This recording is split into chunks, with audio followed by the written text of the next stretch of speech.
We are still on that California dream. In a few seconds, we will be chatting with Aaron Jackson on being that all-American kid on TV. Go pour yourself a soda pop from the kitchen bar. Questions will be asked, they'll be answered. This is A2A Bar Review.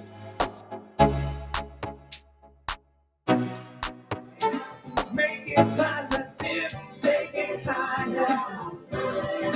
What you got to give, take it higher.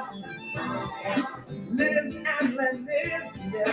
Possible, go along. How high can you fly? Yeah.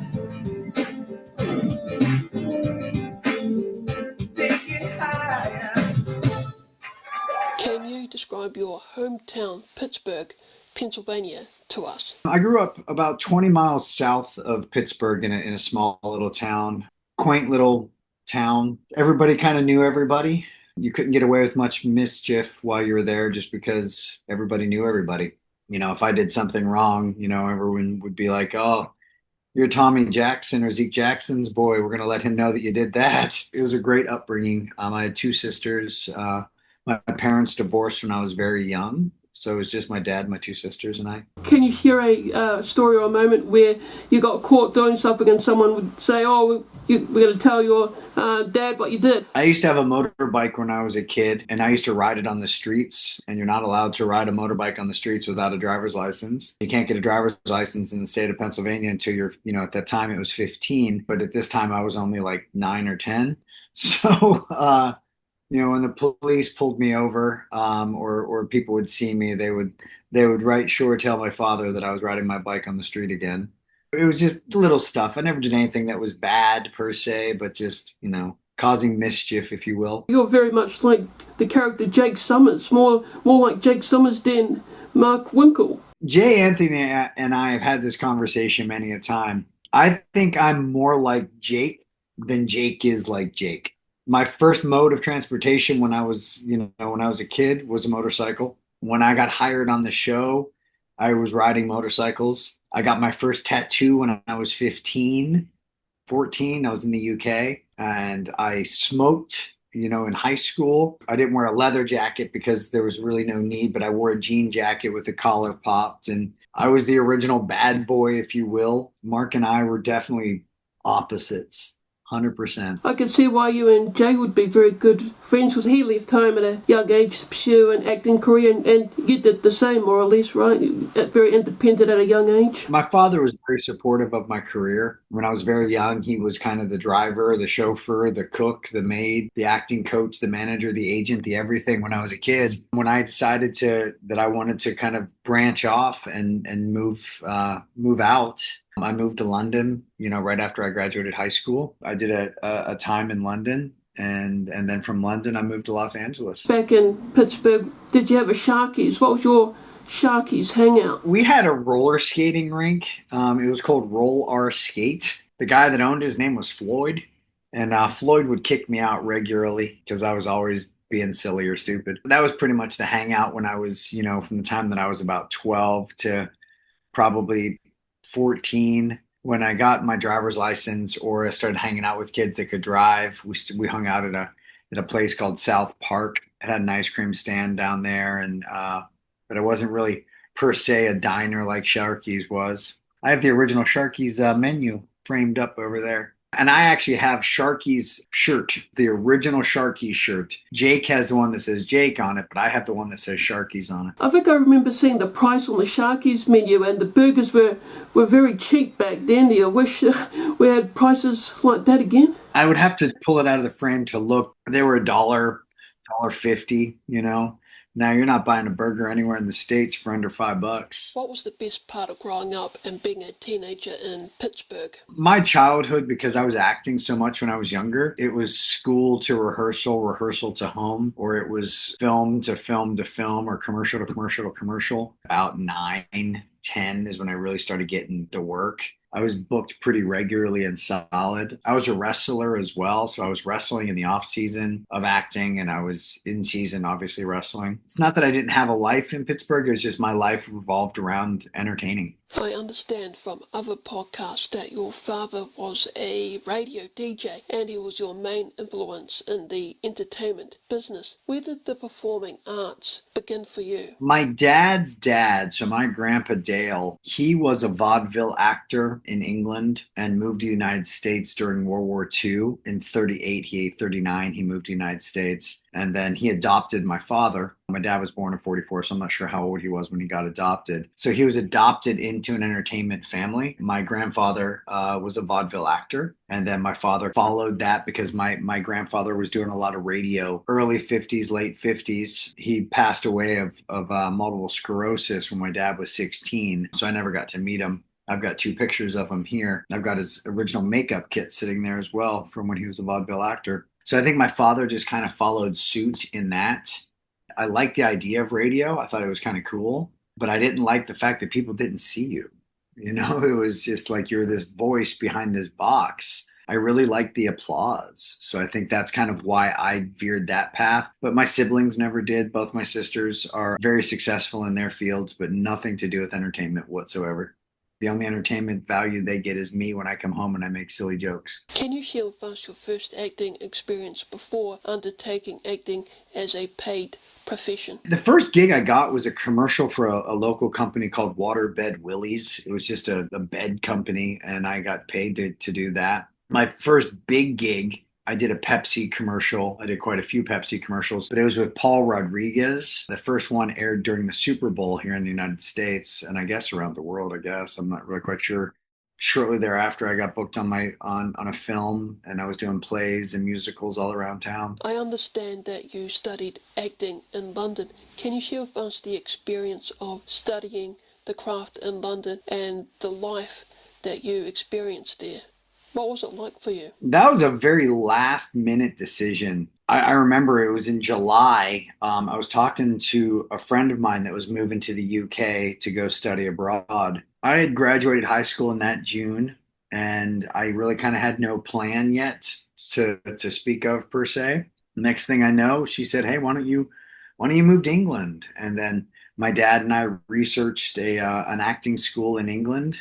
Literally on August 1st, so less than 2 weeks later, I was enrolled in a college in the UK and moved to the United Kingdom. I had been to the UK an awful lot just because my entire family, adopted that they were from the UK. So our family vacations, where a lot of Americans go to Disney or they go to California or they go, to see the Grand Canyon, my dad took us to see Big Ben and Westminster Abbey and the changing of the guards. When I moved there was quite the second home. How did you find the people in the UK compared to, the lifestyle in America? Oh, I'd move to the UK tomorrow in a heartbeat.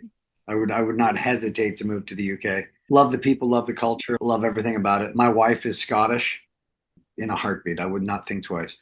Not that I'd want to give up my American citizenship. I'd do 6 months on, 6 months off, or whatever the legal limit would be allowed. Can you describe their sort of acting style and their entertainment style? How different is it to what you learned in the American industry? They're more real. It's a more honest acting. I'm not saying that American actors aren't good, but if you look at kind of the history overall of acting, going back as far as Shakespeare, and you start looking at some of our greatest performers of all time, Sidney Poitier, Sir Laurence Olivier, Anthony Hopkins. You start looking at these brilliant English actors that they've just had this amazing career, and it seems effortless to them.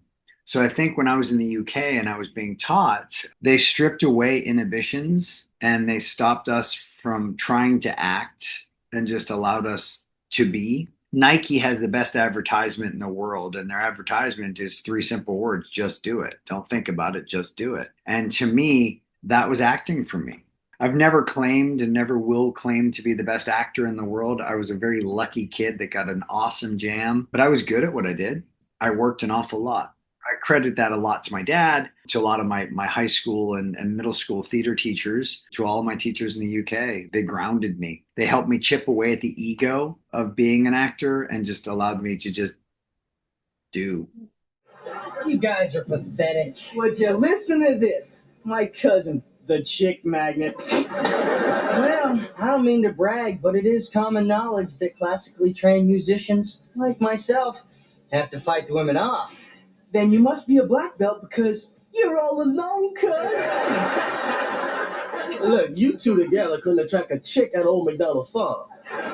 And at what point did you decide to go back to America, to California, to pursue acting further? I got homesick. That's the bottom line. I was in London. I missed my father tremendously, crying myself to sleep at nights and hours upon hours of collect phone calls to my dad. He said, "Boy, why don't you just come home?"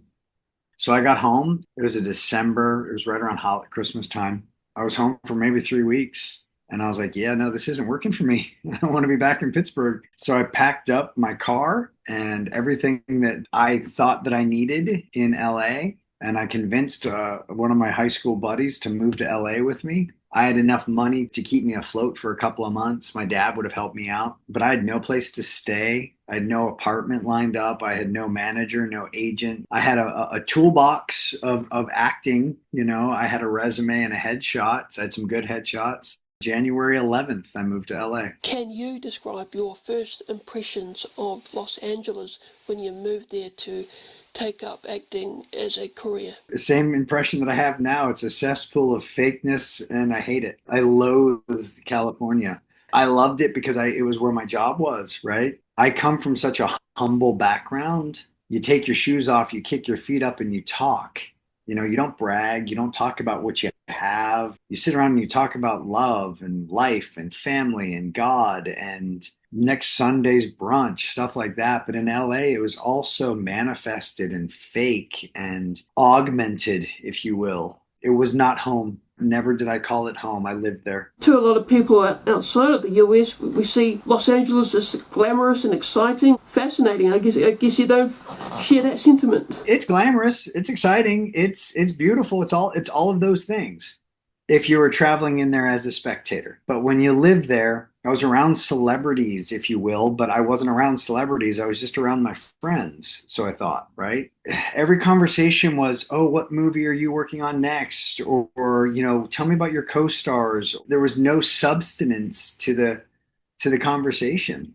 I wanted more, you know, I wanted a lot more than just, you know, fake conversations. Were you able to find a place, a cafe or a hangout spot in LA where you could be yourself, find real people and have real conversations? What were your spots? Not really. I moved to LA on January 11th. January 22nd, I had my first audition for California Dreams. January 29th, I was cast on California Dreams. We started filming the show mid-April. So I went home after I got cast and I hung out at home, you know, in Pittsburgh for like 30 days, came back to LA. And then we started doing all the promo stuff for the show, pre-commercials and the photo shoots and all the meet and greets with all the teeny bopper magazines, you know, Big Bopper and Teen Machine and Tiger Beats and 16 and YM and all of those, you know, magazines. So I was doing all those interviews. And then when the show started filming, we shot 33 episodes in that first season. We would shoot 4 episodes, then off for a week, shoot 3 episodes, off for a week. But then every week we were also doing a quarter show or a half a show wraparound, which means that we were doing scenes from another show that they were going to edit together later. I didn't have much downtime. My job in LA was to act. Yeah, we might go to a Roscoe's Chicken and Waffles to get some dinner. We might go a club in LA or in Hollywood. I never really partied. I never really lived the lifestyle of true entertainer. What was the hardest part of the audition grind and how did you stay motivated through the process? I went into the casting director's office. I went in as Mark. I read the part. The second day or third day later, I got a call back for it and I went to that audition. I did something right. I don't know exactly what it was. But I did something right. I left the office, that casting office. I went back over to my manager's, the audition was right across the street from NBC Studios in Burbank. And I remember driving from there back to my manager's office in Beverly Hills. And I lived way in the middle of nowhere in a town called Alhambra, which was right out by South Pasadena. So I was in Burbank. Beverly Hills was here and I was going way back here. So I did this massive triangle. But by the time I got to my manager's office, I was sitting in her office on a whiteboard. She had me look at it, and it said California Dreams booked Aaron Jackson. I got cast for 13 episodes with the first right of refusal from the network to do another 26. We did 39 that first season. I'm sorry, I said 33 earlier on. So yeah, it was 13 with an additional 26. So for the first 13 episodes, I was kind of like minding my P's and Q's because I wanted to get the rest of the gig, rest of the order. A couple days later, I signed the contract. How would you describe the television industry in the 90s? Television shows in the 90s seemed to be more honest and more real, like Roseanne Barr show, Full House, and like all those shows in the late 80s, early 90s seemed to be a little bit more authentic. How did you and the cast and the crew of California Dreams make the characters such as Mark Winkle and Jake Sommers relatable and likable for so many kids and teenagers? We had an amazing writing staff. You know, Ron Solomon pretty much wrote most of my stuff. You had head writers, lead writers, episode writers, and then punch writers. You have your lead episodes that are going to write the episode, but then you have your kind of character writers that are going to write based on what the episode is going to be about. The lead writers would write what they think Mark would say or Jake would say or Tony would say. And then the writer that wrote for me, Ron, would go in there and kind of write it in my vernacular, you know, in my kind of speed. Can you describe your character on California Dreams, Mark Winkle? Who was he aimed at? Mark was your everyday average all-American apple pie. Clean cut all-American. Was kind, he was caring, he was giving. He was very book smart. If he did something wrong, he would own it immediately. What does it mean to be an all-American kid? Clean cut, wouldn't cross you, wouldn't argue with you, a real down-to-earth kid.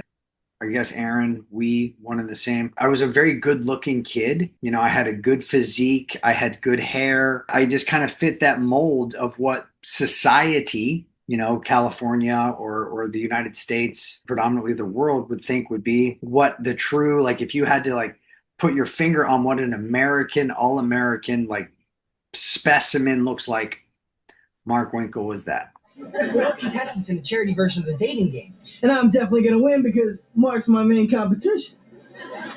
You don't know that. The girl won't see us. She'll be picking us just by personality. Like I said. We just stopped in to see if you guys want to come check it out with us. Not me. I don't need to go across town to see you get rejected like a couple of idiots. We do. Can you take us through the production for an episode of California Dreams? How is the day structured for the actors to complete an episode? Monday mornings, we had our table read, which means that we would sit around a very large table, the entire cast and crew, producers, writers, directors, any guest stars, and we would read the episode, and then the writers would sit there and kind of make check marks on what worked and what didn't work and what needed punched and what needed cut. And then we would talk about it afterwards, you know, get a little feedback from the writers and the directors on what we need to do. We would break for lunch, and then we'd come back in after lunch and we'd start blocking the rehearsal or blocking the show. When we would block it, we wouldn't do it in page format. We would do it in location format generally. So like if we were blocking in Sharkey's, we would block everything that had to be done in Sharkey's, even though it might be scene 1, scene 5, and scene 12. We would block all of those kind of back to back. And then we would go into the loft or go into the hallway or go into the classroom and block all of those. And we would generally get a show blocked in that afternoon, if not by lunchtime the next morning. After lunch on the second day, we would do a run through of the show in order of where it was going to be location wise. So Sharkey's to the hallway, hallway to the loft, loft back to Sharkey's, etc. Linearly, we would shoot it. And then on Wednesday, we would just be rehearsing and rehearsing and rehearsing. Wednesday night, we would have a run through, a director's run through, a producer's run through. Thursday, we would have our first camera day, which means the camera crew comes in and now they're watching what we're going to do. And then they're kind of putting it up on the monitors so they kind of have an idea of what it's going to look like. And then Thursday night, we have our network run through. And then Friday morning, early calls for hair and makeup come in. We film all day until dinner time. We break for dinner and we'd have a catered dinner. And then we'd come back in at 6 o'clock, re-makeup, rehair. And then at 7 o'clock, we'd have a live studio audience and we would film it that evening until about 10 o'clock on Friday. Monday starts it all over again. Can you outline the pressures that were on you at this time? Fans saw you as Mark Winkle. He was this clean-cut, well-mannered kid, right? Was there an expectation that you had to play this character after hours away from the set? There were certain things I wasn't allowed to do while under contract on the show. They didn't want me riding my bike, my motorcycle, for the sake that I could get injured. I adopted or adapted to Mark's style. I've never worn a button down all the way buttoned up to the top like Mark has. I don't tuck in shirts. Mark tucked in his shirts. Mark, always had a belt on. I very rarely wear a belt. But no, there wasn't really that much pressure. I always watched my P's and Q's during interviews. In addition to California Dreams, you had featured in many teen magazines such as Tiger Beat. Can you describe the experience of seeing yourself in these magazines and being recognized by others on the street? I'm not going to lie, it was pretty cool, I think my dad got a bigger kick out of it. I have every magazine that I was ever in and every cover that I was ever on. I've got 4 of them right over there. My dad framed and got framed for me, and they've hung on my wall ever since. Jay Anthony's wife, she has sent me an awful lot of the magazine clippings and newspaper articles and covers and all that stuff that I was on. It was very cool to be able to, walk into a grocery store and pick up a mag and see your face on it. In my interview with Jay Anthony Frankie, he noted that a French fan had sent him a bottle of wine. Can you share any fun or quirky gifts that fans have sent you while you were on California Dreams? I would get art. I would get chocolate sent to me. I would get jewelry, like some trinket bracelets and stuff like that sent. I had a fan club back then that I wrote back, to my fans. It was never anything very long and lengthy, but I would read the notes and I would send a postcard saying, hey, thanks for watching California Dreams. If they joined my fan club, then I would send them a certified letter saying that they were in my fan club, and they'd get a picture and a button. Is there a fan letter or interaction with a fan that stands out to you the most? Her name was Amy Tom. She was from a small town called Peoria, Illinois. I was at the Nowadays Kids Festival in Peoria. And this little girl, she came up to my table to meet me. And I was there. There was no other California Dreams stars there. It was just me. And she had a red do-rag on her head. Her mom was with her. Her mom's name was Elaine. Her sister's name was Chris. She was a super fan. And when I say super fan, I mean super fan. Had buttons, had t-shirt with my name on it, picture on it, all kinds of headshots for me to sign. She had the biggest blue eyes you've ever seen on a child.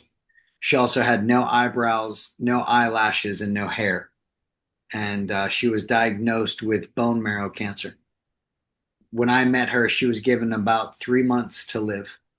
And she wanted it wasn't a Make-A-Wish Foundation, but she wanted to meet me. So I signed all of her stuff, and then I asked her mom if they could hang out a bit. And when I was done, I'd like to take them to lunch. And I ended up spending the rest of that afternoon with them at lunch. I was there for 2 days. They came back the next day, and instead of her standing on that side of the table, she sat on this side of the table with me and was meeting and greeting all of the fans of the show. Amy became a staple in my kind of life. She, like I said, was diagnosed with bone marrow cancer and was given such a short period of time to live. When she met me, apparently that all changed.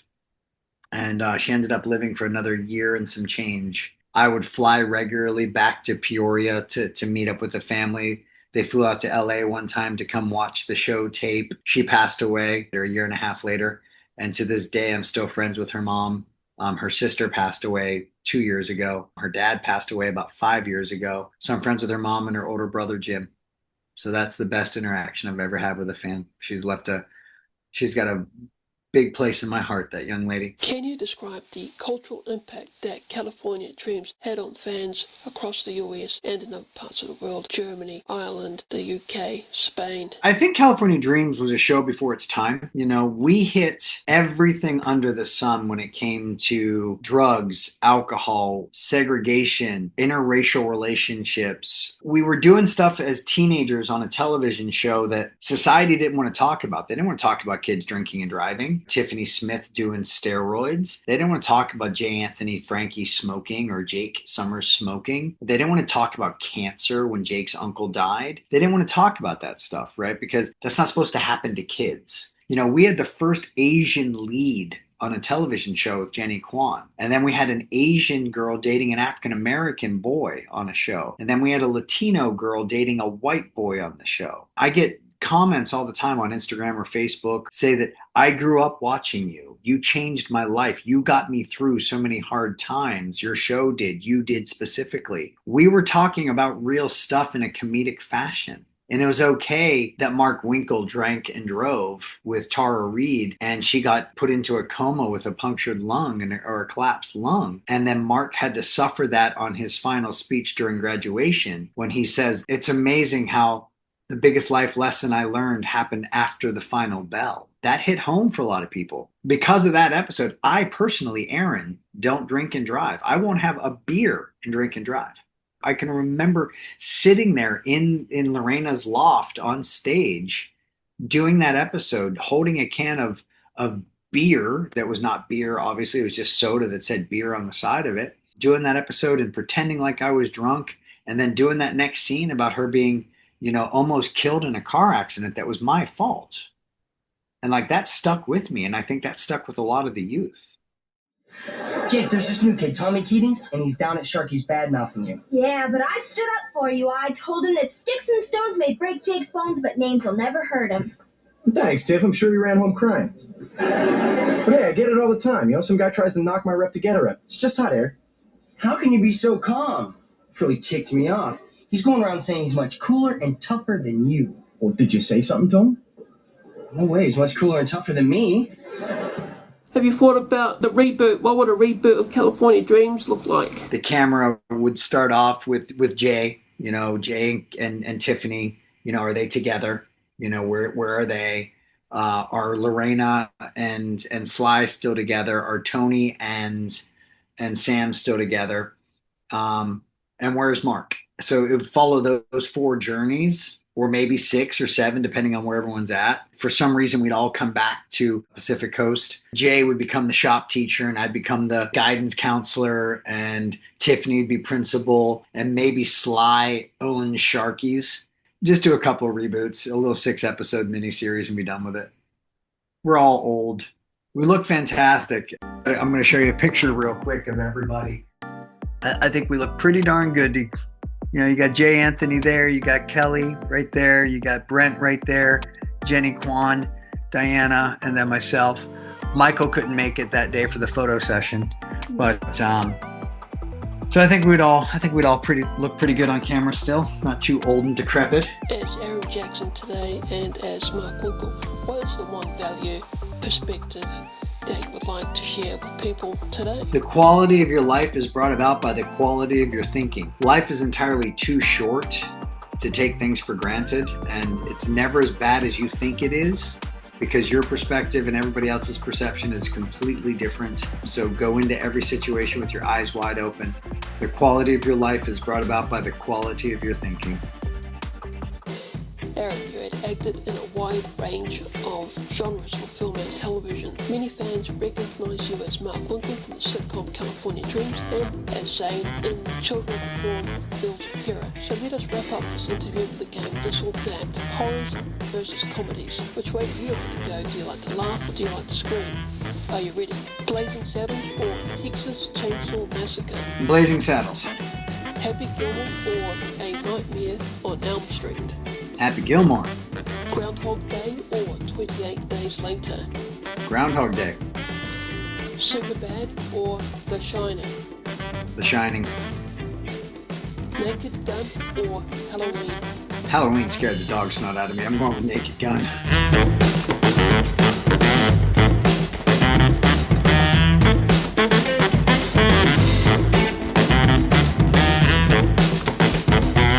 Those were the questions. Those were the answers. I'm Raymond. You've been watching A2A Bar Review. Keep on keeping on. Good night.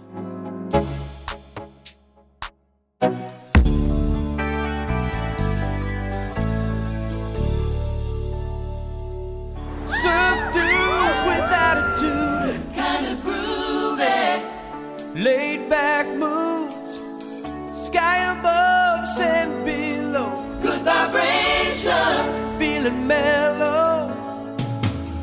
Won't give it up.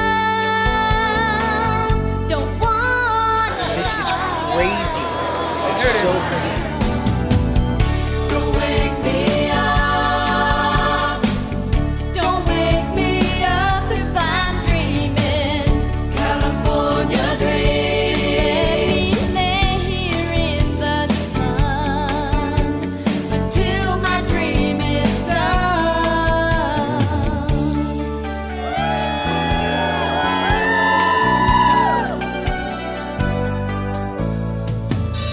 Palm trees, ocean breeze. Let's go cruising. You and me. Salt air, sun bleach hair. And the summer. Oh, take me there.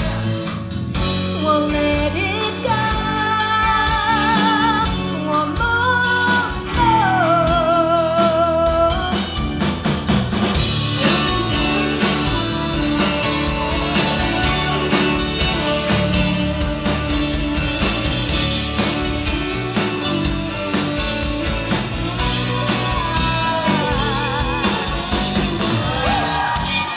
Come on, you remember the next big thing? He's so, Funky. Right. he's so, Yeah. he's so funky. Well, looky here. All you dudes and dudettes got something dope that you haven't seen yet. With the freshest rhymes, I'm gonna move ya. With the body and mind, I'm gonna groove ya. Everyone will know me from here to